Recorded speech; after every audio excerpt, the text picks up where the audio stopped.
Hello, everybody, and welcome once again to Shield Hero Weekly. I'm Digibro, and with me, as always, is the best guy of all time. Hello, everyone. Hope you're doing well. Sorry we're late, but better late than never. Yeah, well, you work a full-time job, and True. I fall asleep early sometimes. So, Indeed, you know, indeed. We can't always be on time. Well, you know, Give us more money on Patreon so we can, I don't know. Indeed, indeed. Just have that around. Just do it. Just for more security. Feels good. Of course, that'll probably just increase our hunger, but that's okay. That's all right. Yeah, we're insatiable. So Indeed. just like the shield used by the Tate no Yusha, who Nariagaris in this episode.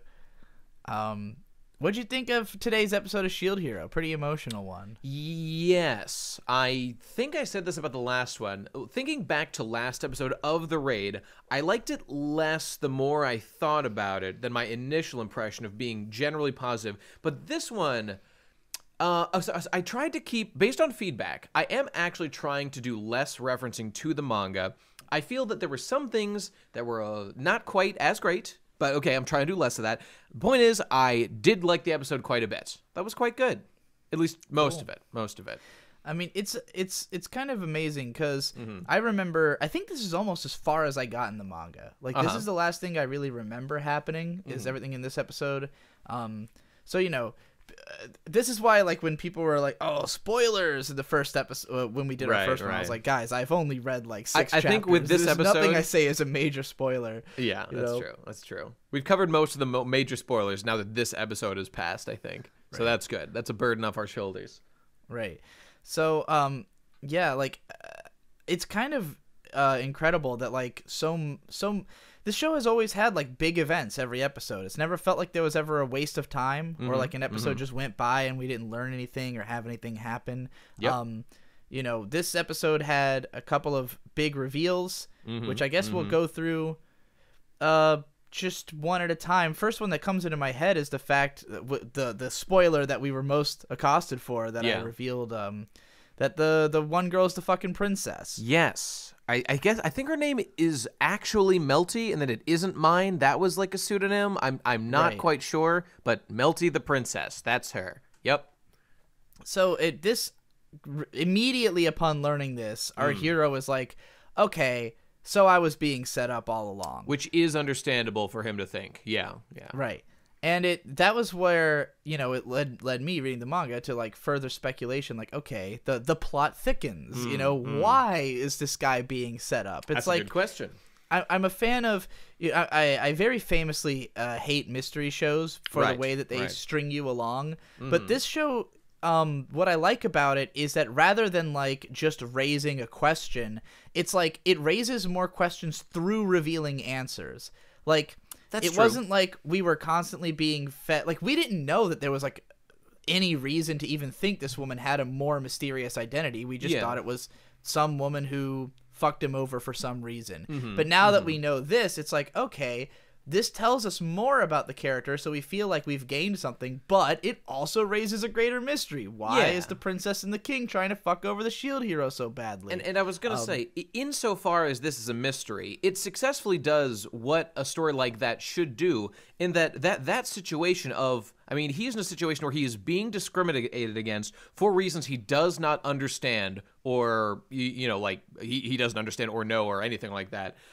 So the mystery there puts him in a position that is uniquely, I mean, that's the point of the character, to like be confused and feel discriminated against for reasons completely out of his control. I mean, that's kind of the point of the series. And so it puts him in the same position as like the demi-humans, who we hear more racist talk of in this episode. So yeah, it's all packaged together pretty well. It's the best case scenario for something like that, I'd say. Now, I know you are much more aware of the story going forward, but so you don't have to answer the speculation at all. But my speculation is that it is precisely because the shield hero is the hero of the people, and that he would, like, most likely his existence will always fly in the face of something like slavery as a system.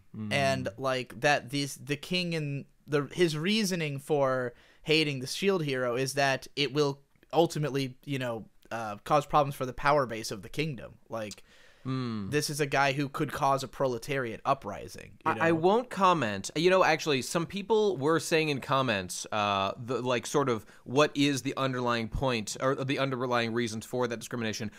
When I saw those, I did go do some digging, and then it came flooding back to me what that is. I won't share that, obviously, but yeah, like you're relatively correct that there is some stuff going on there where he is a destabilizing force, and yeah, because I mean, it's explicit that in Raphtalia's backstory, she was told a story about the Shield hero being a friend of the people. So it's like, well, obviously that's going to be a problem for a fucking monarch, you know, like a obviously corrupt monarch. If you've got a society that's racist against demihumans, you don't want the person who, you know, cares about him, who's one of your legendary heroes, you know, being around fucking that up at the very least. Right. At the very least. But that's also what leads us into the second interesting reveal that I'd kind of forgotten about, which is that the other heroes maybe not so utter shitbags after all. This is where we finally see some glimmers of hope for the other heroes, the sword and bow guy at least. Oh, that felt so good. Oh, it felt good to see. Yeah, it's interesting because, like, I guess you can still accost them for the fact that they just ignorantly went along with whatever was told to them, basically. But it's clear that at the very least, in the presence of evidence to the contrary of what they've heard, they are willing to think it through, you know. That's absolutely true. And so, you know, I was thinking about that as well. To be fully charitable, the other heroes were presented with not just like an accusation by Melty or Mine or whatever, but they actually brought in evidence, like her like torn gown or whatever from Naofumi's bedroom that was planted, but it was there and certainly added to the case. And so that was a large part of convincing the relatively agnostic bow guy, like the spear guy, definitely presented as like what do they call him? They call him a useful idiot, who just kind of a white knight kind of guy who will, you know, just whatever, believe what I think it's more even than that he's just like a fame chaser, that like he just maybe not fame so much as just like he is relishing in this high life that they are, you know, just throwing at his feet. Well, that's so, definitely like, why true. would it's like he's not going to bite the hand that feeds, you know? That's absolutely true. And that also ties into, I mean, we're kind of jumping to the themes, but that's fine. Like when later on, after the tournament and the thing happened, I guess, I don't know, they fucking dissolve the slave contract of Raphtalia, and she says that, you know, like, I wanted to be with this guy, and he can't even understand. Wait, shit. I lost track of my original point. I forget what got me to this point. I know it had something to do. Notes. I wasn't looking at my notes. God damn it! I was doing it off the top of my damn head. Shit. Okay, well, you know, I'll come back to it. I'll come back to it later. In any case, I mean, I mean, I don't know. Should we just jump to like more of these event stuff and then just go through it? I mean, jump to whatever you want. You've got notes. I'm going off the top of my head from having watched the episode 8 hours ago. So. Okay, fair enough. So the episode starts to get into like this is a good episode to go point by point, because the first thing that happens is that it opens with them celebrating their victory over the raid, and it like there's like a party going on. Right. The other heroes are being celebrated. That's all cool. Now Fumi's off, you know, sulking in the corner, you know, brooding and whatnot. You know, even right then we see him like thinking about ways he could have strategized to like save more people or like optimize. He's like, oh, there was a teleport spell. I could have like brought in people with me to like help fight, even if it was just like soldiers or whatever. So he's already thinking about like the next thing he's got to do, while the other knights are just like partying. Again, this shows his like difference of thought pattern. Then we see Mine whispers to Spearboy, telling him that, hey, did you know that Raphtalia is his slave? They were not aware of this fact till now. So that right there was, again, Mine going out of her way to cause problems for Naofumi, even though slavery is legal. You know, it's not. It's kind of interesting at this point, because I really didn't expect the other heroes to come around so early into the story, just because, like, ultimately not that much of a case has really been stacked against Naofumi. Like, the two things that these guys were also offended by was that he supposedly assaulted this girl, and that's a capital crime. He would have been executed already if he wasn't, like, a hero. But, like, now that they know, like, now that Raphtalia has given her big speech, and they clearly they clearly are like, okay, it. well, yeah, like we see what's happening here. Mm-hmm. And then the fact that mine like cheats in this match, and it's like, well, this throws your entire credibility and the king's credibility into question, you know? Yep. So then it's just like, well, shit, like that's the whole case uprooted right there. So these guys at this point, you're not wrong. Basically just have to make a decision. Who do they think they trust now? And like, there's one person they know that they can't trust because they know that the king and mine helped out in this. They don't know that Naofumi did anything. So like, he's kind of looking like the more trustworthy guy now. That is a pretty fair assessment. Yeah. So I guess I want to get into it, but like, because that kind of happens at the end. But the arc we go through in this episode is good and has plot ramifications going forward. But as you were saying, it's like, so when Spearman finds out that she's the slave, he challenged Naofumi to a duel. And so they have the cool hero on hero duel, and it's first of all, it was pretty cool. It was cool to see new double dog head shield ability. That was dope. Yeah. We see him, I mean, just handily. We see a couple of like generic different attacks from Spear Guy. Weren't particularly interesting like the shield guys are. I would say that this show, like, it doesn't necessarily have the best action choreography. It doesn't necessarily have the best action animation. Yep. But the design work of all the shield powers is good. Like, it's memorable stuff. Which I suppose is fair to give credit to like the manga and the light novel for. Yeah. But like, I think about when I was a kid, like what would have jumped out to me about like special powers is like the specificity of them. Like I shouldn't even say as a kid. It's still the same today, but that's where I go back to is like what endures with me long term. Like what are the powers and skills I still remember?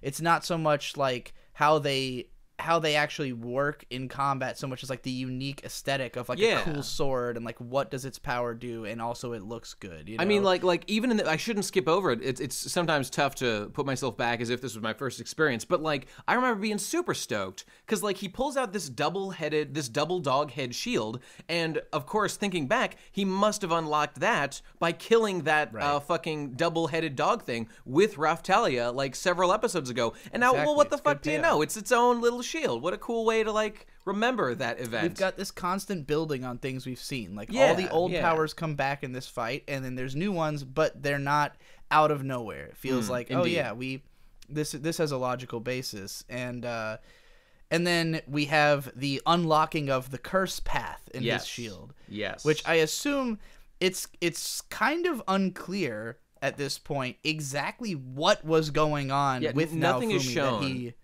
couldn't understand, like that he didn't perceive Raftalia as an adult. Okay, like, I want to talk about that because that was I had to go back. I didn't check the fucking light novel, but I went back and looked at the manga. Okay, everything we said in that other episode about like her being young or like old, or I think you were actually right the whole time because he is quite explicit. I had to go back and look at a bunch of this because there are just scenes, straight up scenes in this episode where she just clearly is a little girl. Like everyone is responding to her like she's short. Mine like looks down at her. They're like walking around with her because they've got her. You know, they're holding her aside while they have the duel to set her free or not. And then at the end, Naofumi, like after whatever he gets redeemed or whatever, he just is like, oh.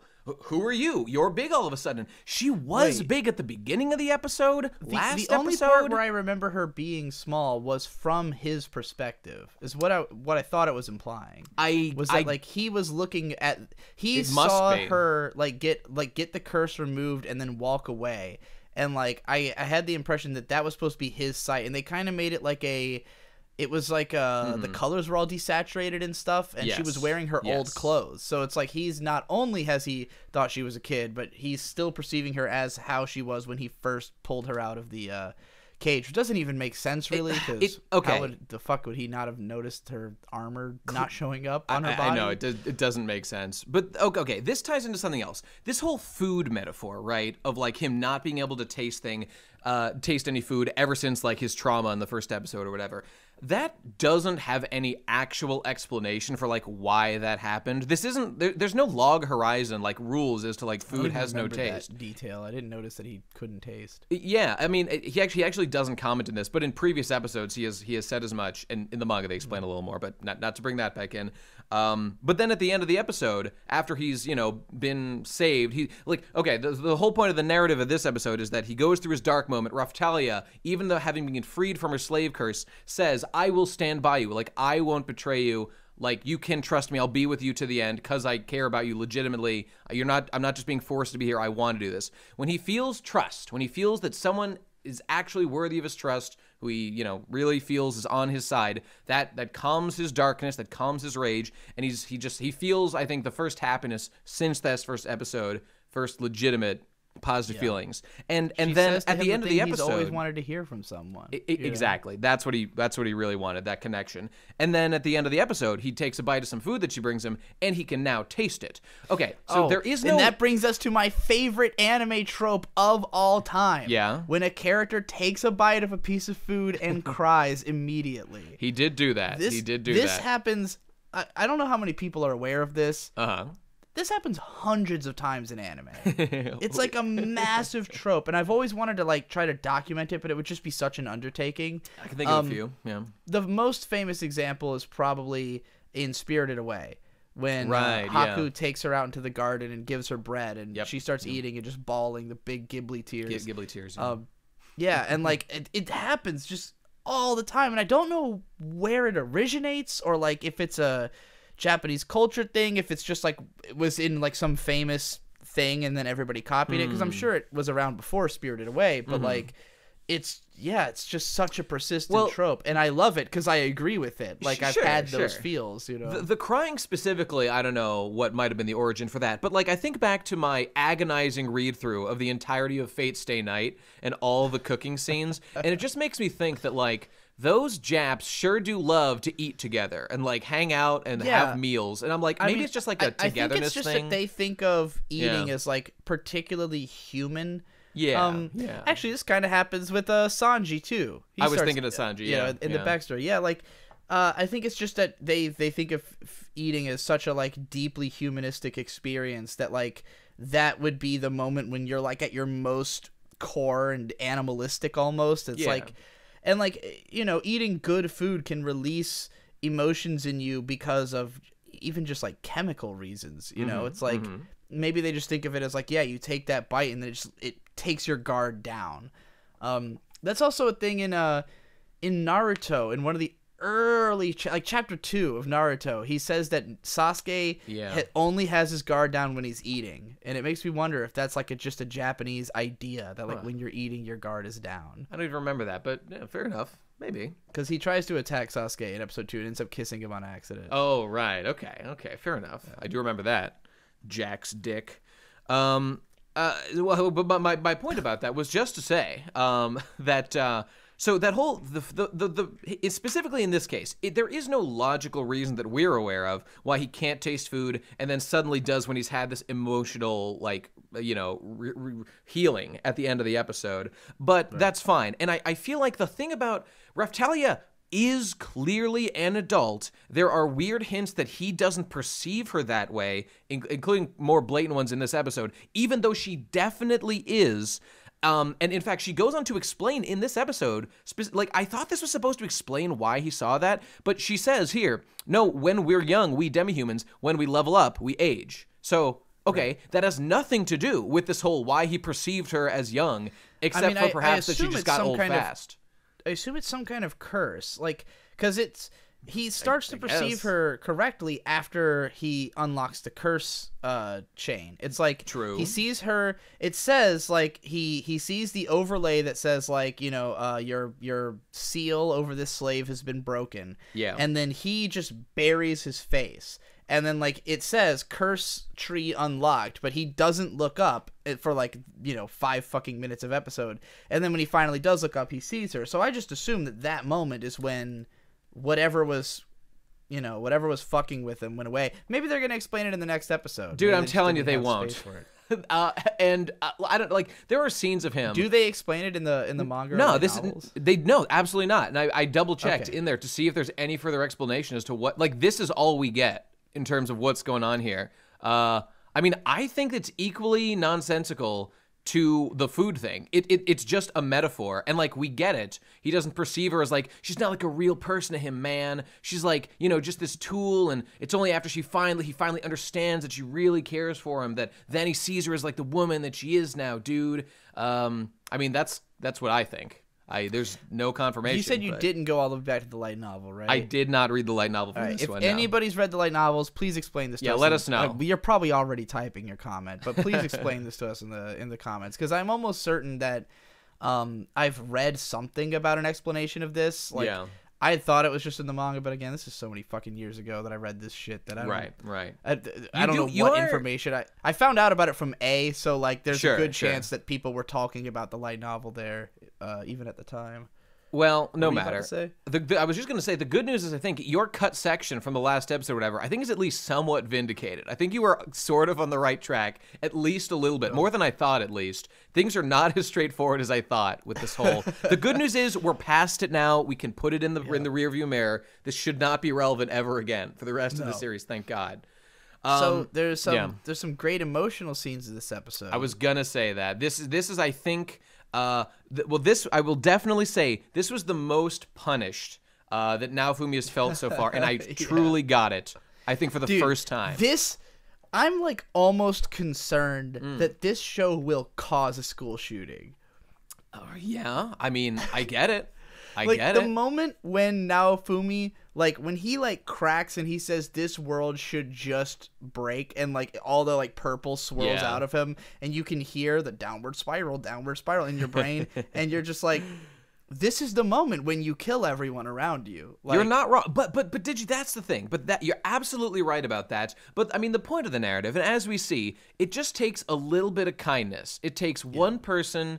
I mean, the problem is when you've got like, you know, your Elliot Rodgers who just don't have just that. An anime. She's never gonna come to me. You know what I hear? Therefore, I need to punish all of the fucking normies. I remember talking to Hypocrite when we were both watching Welcome to the NHK, and Hypocrite. Hopefully, this isn't too personal or anything, but like Hypocrite felt like he liked it in general. Like, he only watched episode 1, I think, but like he was just mad at the show because like, and I felt this to a degree as well. Like, when you watch that show, obviously it's a sad, depressed, lonely man who doesn't know how to save himself. And in the show, like, a girl just basically magically, by pretty crazy coincidence, shows up in his life and is like, I'm a cute girl, I'm gonna save you from being sad and alone. And then they have, you know, relatively realistic for anime, like, depression adventures trying to, like, help him. I mean, the thing is about that let me just finish my point. It's just that, that basically does not happen ever in real life, and it feels to people who are like sad and alone, as at least Gib felt at that particular time. It's just like a slap in the face that anime says, "Just wait for your princess to save you, bro," because it's not going to happen. For what it's worth, like. And the anime still goes through with this, but you don't feel it as much because they spend so much time together. Like, part of the point is to subvert it. That like she shows up to she's not really an angel or anything, as we find out. It turns out that she's all fucked up too, and she doesn't really help him, and they don't exactly have a relationship or anything, you know. And in the novel, this is even more pronounced because they don't even really meet that many times. Like it's not like they're hanging out fucking constantly like they are in the anime. So, but even still, it is a little much. Which, I mean, it has to be for you to have that's a the conceit of the tell. show. Right, you know? Obviously. So I'm not going to hold it against it too much. But like, when you are, like, that Elliot Rodger, you know, shield hero, potential school shooter kid, I mean, I don't know. Like, I guess it's kind of the trope of the disposable male that, like, the world just doesn't. That's why men are the ones who fucking do this shit. They just feel hopeless and, like, there's nothing there. And, I mean... That's a big concern for me just about the world. I mean, you know, I'm not fucking volunteering to help these kids, but I'd like to in some way. I'm watching this show with May, and she was watching it. She was like, this show is giving me trust issues. Oh, she was just like, I can't, like, because, and I was watching it, and I'm just like, well, this show just represents all the trust issues I already have. Fair enough. Like, this is exactly how I already feel about the world, is that it's just a constant fuckery of people. What I love about it is that it is a conspiracy. It yes, is correct. Ultimately like, and that's also what makes it hopeful in a way, is that like, yes, there are people conspiring against you. However, you can also conspire. You know, that's and like, a fun take to have on it. Yeah, well, that's how you got to look at it. It's like, okay, everybody's out to get me. Everybody's trying to fuck with me. Yeah. Well, like, what can I do? I just got to build my own camp. I just got to go to war with this world, you know? And like, he's in a position where he just feels so defeated in this episode, like, you know, because he loses Raftalia, and that was the only thing he had. And like, even though he has no real reason to assume that she's just gonna abandon him, he just, at this point, he's got so no trust. hopeless. Why would he assume that she would stay with him if he's not forcing her to? So, particularly after seeing the whole crowd, like the fact that he knows that people saw that girl cheat. Right, that's the thing, and still no one said anything, despite. And it's just that's like, why we live in a society. Victory. That's right. That's the we moment. Live in a society. And yet the society betrayed him. That's what happened this episode. Right. And so it's like I have felt that feeling of just like that crushing, like, oh my God, like there is no victory. Like no matter what I do, there's always another thing. There's always another thing that's trying to, that's blocking my way. But then, when Raftalia sort of, opens her heart to him, not that her heart was closed, but like when she just like pours out everything and he finally is able to see it, it's like the tide has turned. Because as long as you have hope, as long as you have that feeling that you can make your own team and do your own thing and make your own kingdom, you could take that as far as you want.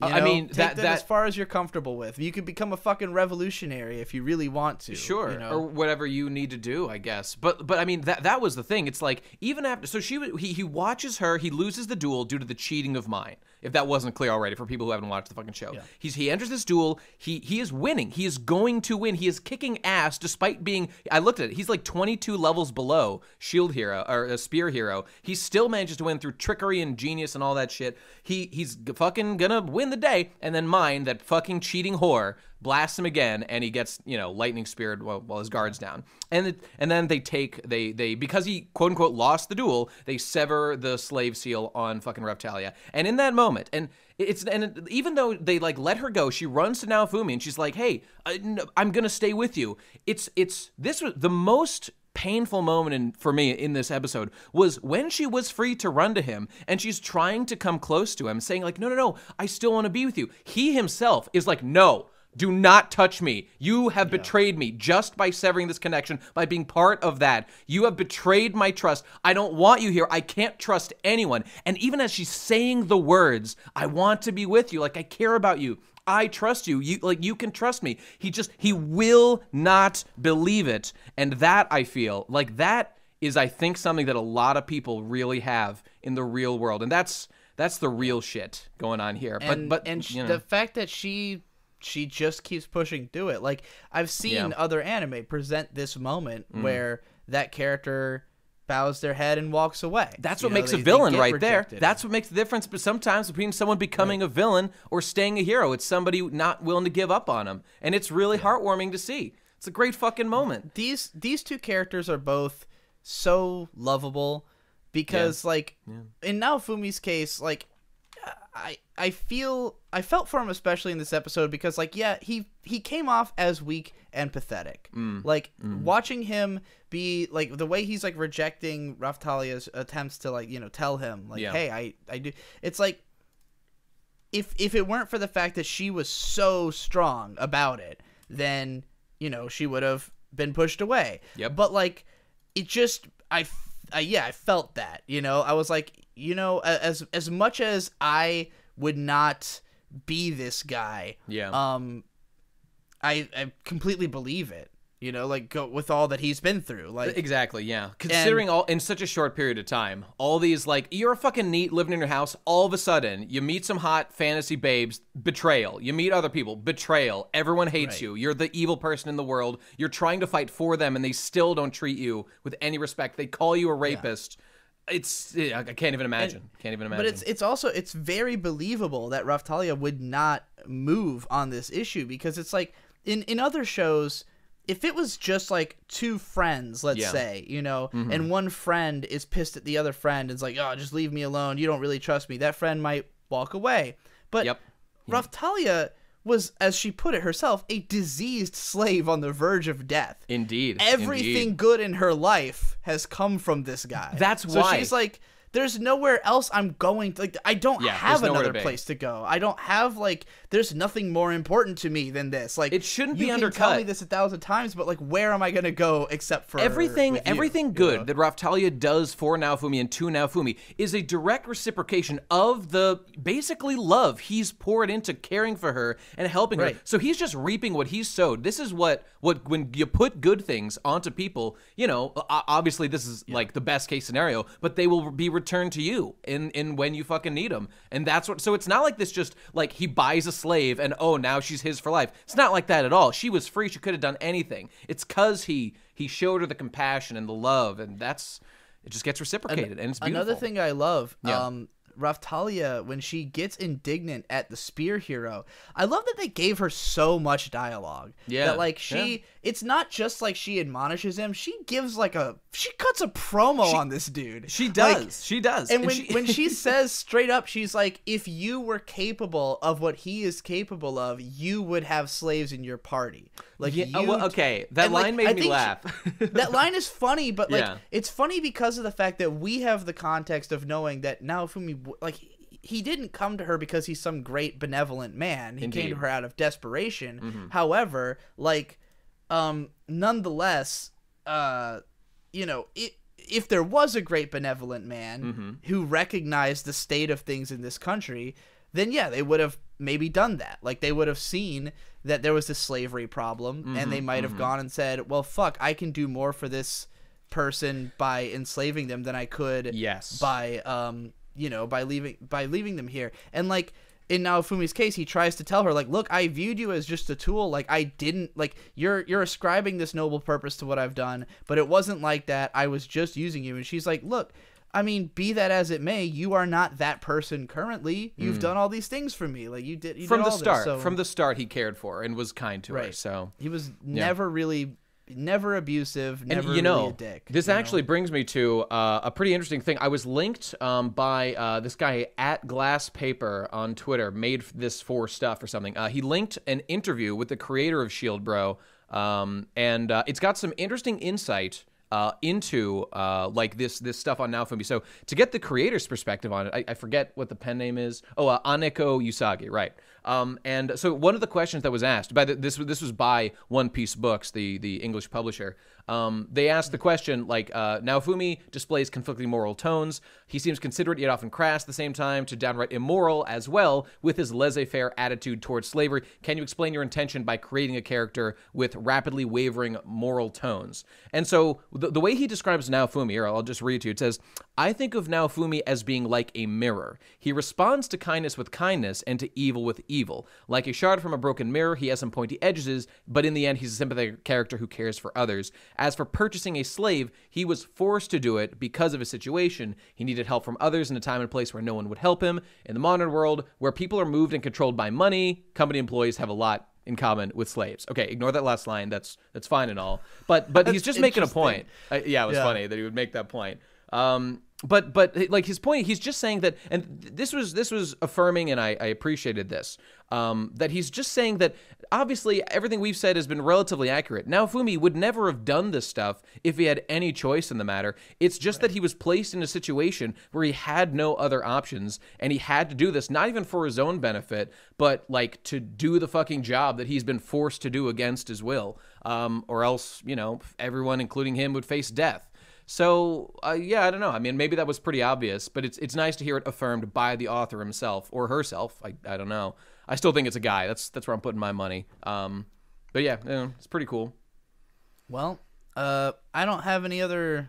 I don't remember anything else except that I am excited to see the Curse series. Yes. That's where we'll be seeing things going next time. Hopefully. Hell yeah.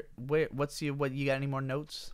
There's only one last point I wanted to go back to briefly, which was just that in seeing the other heroes responding at the very end when we see Mind cheated, nobody says anything, but they do speak up. I mean, it was very vindicating. You know, I said a bunch before on that, but it was interesting to see how the spear hero like was not in their camp, and I don't even want to criticize him that much, because this was one facet that's obviously a major part of the whole narrative here. But again, I was watching very carefully of Mine at the beginning of the episode as she's like orchestrating this duel to happen at all, and the way that she's. God, this made me so fucking mad. These fucking roasties, dude. It's just not even that, like, she tells Spearman that, like, he's got a slave, Naofumi, obviously instigating the duel. It's that she, like, encourages him using her sexuality specifically. And I feel that that's... there was a couple places where she physically, like, grinds up on the Spearman.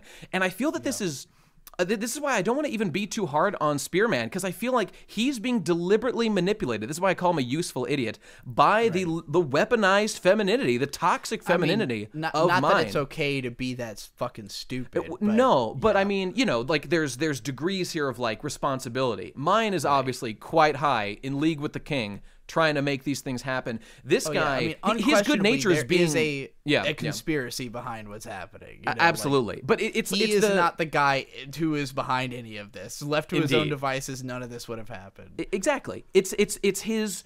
This is the thing. People with good intentions, and like your white knights of the world, and your, I don't know, like a lot of people who think they're being virtuous. Like they say, the road to hell is paved with good intentions, and to see. This is why I'm so convinced this is written by the knight character from Final Fantasy IX. Oh, Steiner. Yeah, sure, Steiner. Sure. He's kind of the same kind of useful idiot. Steiner's a man who will sometimes forsake what is right or wrong for the sake of fulfilling his duty. And, you know, is that the right thing to do at given times? I guess his that's duty a complicated based question. Entirely on his own, like, because that's the thing. Like, you could say it's your sense of duty, but duty to who? You made that up. You know, like, even if it was engendered in you by other people, it's not an inherent thing to have duty to this person, which is kind of, I think, what he has to learn in that game. I mean, I honestly think he represents in the story, he represents like, you know, basically just white knights. He represents like that useful, manipulated, like masculine trait to want to defend women who, you know, claim to be victimized, and maybe they are. A positive trait that can be easily turned into a bad. And that's why you being too stupid. My biggest virtue in life is truth. And to see Bowman and Swordman, like, you know, they could have been white knights too, but like they saw what happened, and they aren't blinded by like lust or whatever, like Speared Man. I'm giving him the benefit of the doubt. I'm assuming he is blinded by like lust and like just giving Mine the benefit of the doubt. They are critical viewers, and they see, no, there's something wrong here. We're not just going to let this go. We have to find the truth, because like if you arrest just someone for a crime because, you know, whatever, you think he fits the profile and it's wrong, you just want someone to be convicted or whatever, the real criminal's still out there. So they're just gonna, you know, you're leaving the world open to more suffering and torment and whatnot, and that's why truth is the most important virtue, and you gotta pursue it above all else. That's what I think anyway. So it's good to see, and it makes me happy, and so I'm excited to see more of that. Myself, you know what I'm saying? I feel you, dog. All right, I'm done. That's all I got. One more thing, the music. There was some great music in this episode, as well as one somewhat questionable choice towards the end. I don't know if you laughed at it. I didn't notice anything particularly bad. Might just gone over my head though. Well, there's so early. I really thought the music that starts when the fight between Shield and Spear Hero. Did you think that sounded really like David Bowie's Black Star? Because that's what I thought big time. That's what it sounded like. I'd have to listen to it again, but I mean it. The funny thing about you saying that is that what it reminded me of was the Mars Volta, which when I first heard Black Star also reminded me of the Mars Volta. Fair enough. But I think it's just like a Latin jazz influence in general.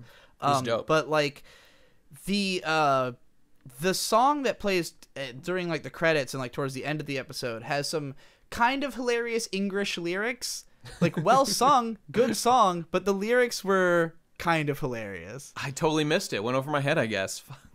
Yeah, it was just like, because it's got one of those moments where like the character stopped talking and like the vocals cut through perfectly clean, but she's singing like some weird thing about like the the ocean. It just like it was like instant English, and yeah. even though she's a good singer, it's always funny the first time you hear an English song. That's absolutely true. Oh shit! Okay, one last point. My last point. Okay, did you notice? So after the whole emotional climax, and like like she's cradling him in her arms or whatever, he's cradling her or whatever, and he like falls asleep. This fucking Nibba sleeps in the center of that courtyard. We see it's the next day. He wakes up in that same spot. He slept there in this. He didn't even go to a fucking bed. He just passed out, and Raftalia didn't move him anywhere. They were in that courtyard until the next morning. I checked the manga. It's a little ambiguous, but like it doesn't specifically say that. So they chose just have him fucking sleep in this courtyard all damn night. What's up with that? That's weird. I didn't notice whatever you're talking about. He slept in a courtyard for all night. Okay, you know what? Doesn't matter. I thought it was funny. The viewers can be their own judge. All right, I guess that's it. That's it. See you guys next week. Hopefully closer to on time. Indeed. I don't know if you even have realized when this show airs yet. I mean, I haven't find out yet, but I'll figure it out. As soon as an episode comes out, people message me on Twitter. You guys got to message Nate. Nate's the one who's hard to get a hold of. I'm just here. Hard to get a hold of? What are you talking about? Well, compared to me, because you work. So it's like... Oh, sure. I guess. I could be any time from 4 a.m. until now. I would have been available to do this podcast. Okay, all right. Until we are doing it perfectly on time, I guess. Okay, fine. You can at me. Don't go crazy about it, people. And once we've got it figured out, stop adding me about it. All right, yeah. I will have figured it out. So don't fucking flood my. You'll probably figure it out after the next one. Like as soon as someone says, "Hey, at." Best guy ever. Yeah, then the new episode is out. Like, okay, like, you can do it for the next exactly episode. When it comes out. I will give you for exactly this next episode 5. You can at me. Don't do it after that, or I will be furious. But you have to at him at the exact within 5 minutes of the subs coming out. Yes, that correct. way Nate can look at the time code on your tweet and know the exact moment subs are available. Good idea. I mean, tag both of us so I can know that. And it's Monday today. I bet it comes out like I don't know. Thursday or something, so we'll keep a fucking eyes on it. I don't think it was that many days ago, was it? I think it was quite a couple of days. I don't know. I didn't check. All okay, right. whatever. Well, we'll figure it out. it. All right, bye. Bye.